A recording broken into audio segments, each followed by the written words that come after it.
At exactly hour 20 of a fast, your body does something most doctors used to think was biologically impossible. It spikes your human growth hormone by up to 2,000%. Yup, 2,000. It's basically a biological force field around your lean muscle tissue, completely shattering the old myth that starvation eats muscle. Actually, your body goes totally out of its way to radically protect it. If that fact just blew your mind, go ahead and hit like and subscribe right now because we are about to unlock exactly how your fat cells actually work and why, right now, you might be completely locked out of them. See, for the first 4 hours after you eat a meal, your system is absolutely flooded with insulin. Think of insulin as a one-way biological valve. When it's circulating in your blood, energy flows into your cells, but it becomes chemically impossible for stored energy to flow out. Your fat cells become locked vaults. You literally cannot burn body fat in this phase. Instead, during those first few hours, you're running on your glycogen wallet. This is the energy packed into your liver and muscles. It's easy cash, it's highly accessible, but it's super limited. Meanwhile, your fat cell vault, which holds massive reserves of energy, we're talking tens of thousands of calories, stays totally locked away behind that wall of insulin. So, eating 3 meals a day plus snacks, that turns your body into an overflowing warehouse. The delivery trucks just never stop arriving, boxes are blocking all the exits, and the internal cleaning crew can never get inside to actually fix the damage. Fast forward to around hours 6 to 8. Your blood sugar normalizes, the hunger hormone ghrelin spikes, your stomach rumbles, and you get super irritable. But are you actually starving? No way! You are just out of easy cash.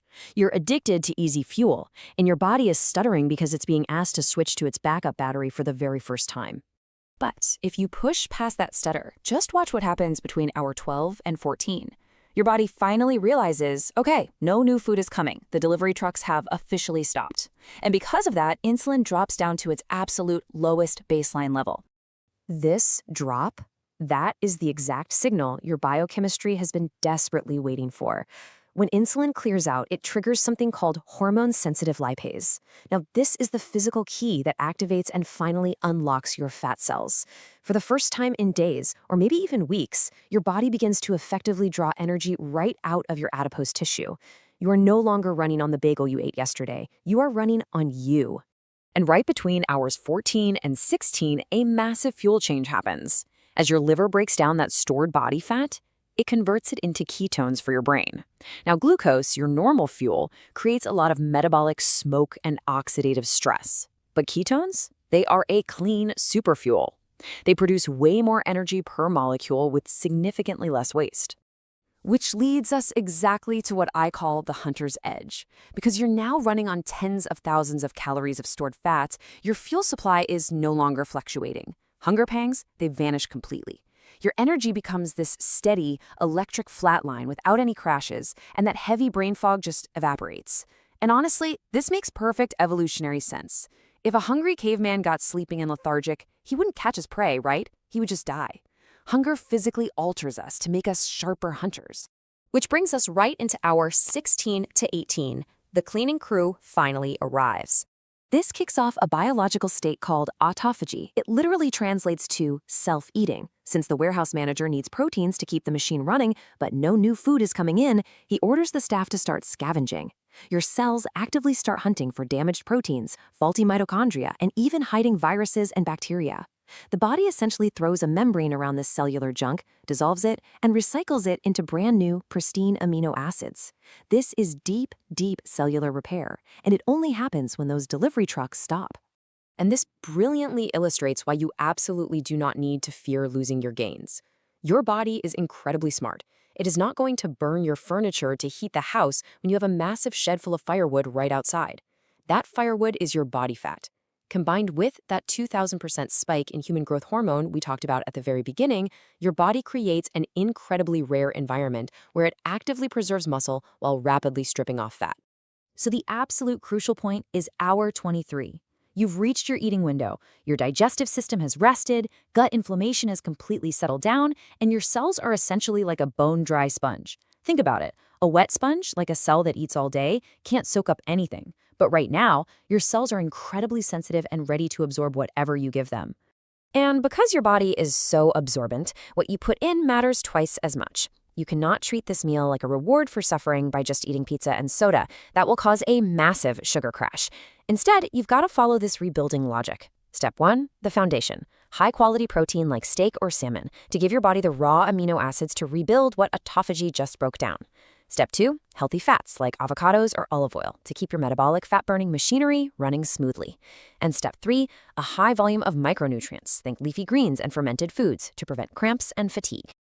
When you eat a highly nutrient-dense meal at hour 23, something truly amazing happens to your hormones. Leptin, the one that tells you you're full, and ghrelin, the one that tells you you're hungry, finally start communicating properly again. You actually stop eating when you are nourished, not just when you are physically stuffed. But let's talk about the adaptation period, surviving the shift to metabolic flexibility. Look, if you jump straight from eating 6 meals a day to just 1 meal a day, you're going to feel terrible. Your body literally has to build the specific enzymes to burn fat, and you will go through withdrawal. Plus, as insulin drops, your kidneys rapidly dump water and sodium, which causes those massive fasting headaches. But the quick fix is incredibly simple.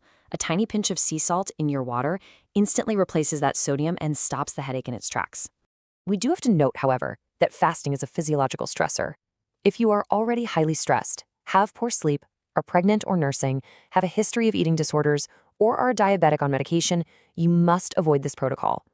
Adding the stress of a 23-hour fast to an already heavily burdened system will just spike your cortisol and do way more harm than good. Now, for those of you who have tried intermittent fasting, I really want to hear from you. Did you hit that brutal wall at hour 12, or did you push through and feel that crazy electric energy at hour 16? Drop a comment below right now and share your personal experience. And hey, while you're down there, make sure you've liked this explainer and subscribed to the channel so you never miss a breakdown. Just a quick reminder here, this explainer is general information, so please always consult a doctor for personal medical advice before changing your diet. Ultimately, compressing your eating window stops you from being a total slave to your blood sugar. It allows you to return to the ancestral rhythm of humanity: hunt, feast, rest.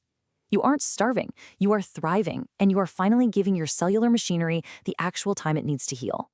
You've just seen the incredible cellular recycling that happens at 23 hours. But what happens to your biology if you completely ignore that refeeding window and push that fast all the way out to 48 hours? The biological shift is absolutely massive, and we'll break it all down in our next explainer.